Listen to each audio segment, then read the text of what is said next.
Back to the daily grind, and shout out to the full-time patrons. Make sure to hit subscribe if you're new and hit thumbs up if you're not a baby back bagel biting bitch boy, cause you know what time it is. It's full time. MMA. And it's your boy Taco Bell Wani coming at you with some great news.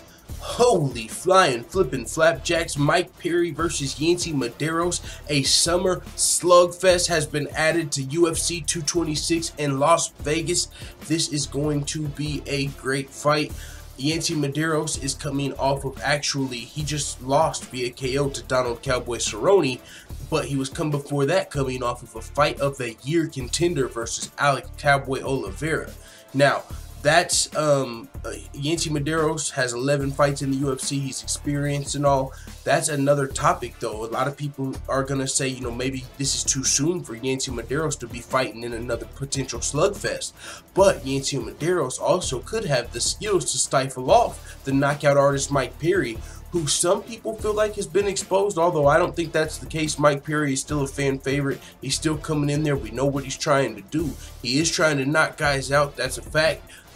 But he still knocks guys out even knowing his game plan. That's how it is. If he connects, he's a black belt with those hands. If they touch, he gonna break your jaw. Mike Perry's got a lot of fans, man. But I will say, I do think Yancy Medeiros, as far as skill level is concerned, I mean, it's close. But I think Yancy Medeiros just has a little more UFC experience, so he's a little above Mike Perry as far as just overall technical skill.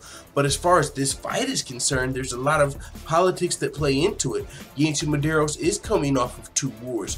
Yancy Medeiros is a veteran, though. Mike Perry, he's coming off a 2-fight skid to one of the best welterweights in the world because he's a top 10 UFC guy. Santiago Ponzinibbio, who's, you know, he's about to be fighting Kamaru Usman, but Santiago Ponzinibbio is a top 10 ranked welterweight, which means he's one of the best welterweights in the world because the UFC are the best fighters in the world. So if you're a top 10 guy in the UFC, you're pretty fucking dope. Santiago Ponzinibbio is very experienced as well. He's a really prime welterweight right now. So if Mike Perry fought him, he had some success. He lost the fight though. Then most recently, Mike Perry fought Max Griffin. Now that's a fight that one's a little more concerning because Max Griffin is a hell of a fighter, but he's not ranked in the top 10. So a lot of people kind of expected Mike Perry to win that fight as he came in as the favorite and still kind of lost the fight. And so now he's looking to bounce back off of that versus Yancy Medeiros. This is a huge opportunity for Mike Perry to show the world he still belongs not only in the UFC but with some of the best fighters in the world. If Yancy Medeiros is able to come out here and kind of, you know, pick apart Mike Perry, avoid the knockout, and hopefully Mike Perry's going to have cardio for the 3-round fight. Earlier in his career, you know, as a knockout artist, as a more muscular guy, going into the 3rd round, he has shown before that he's got a little tired going into the 3rd round, but he's also worked on that. So Mike Perry's coming back, Yancy Medeiros is coming back. Both of these dudes, this is easily fight of the night potential, and it's going to be on an amazing card.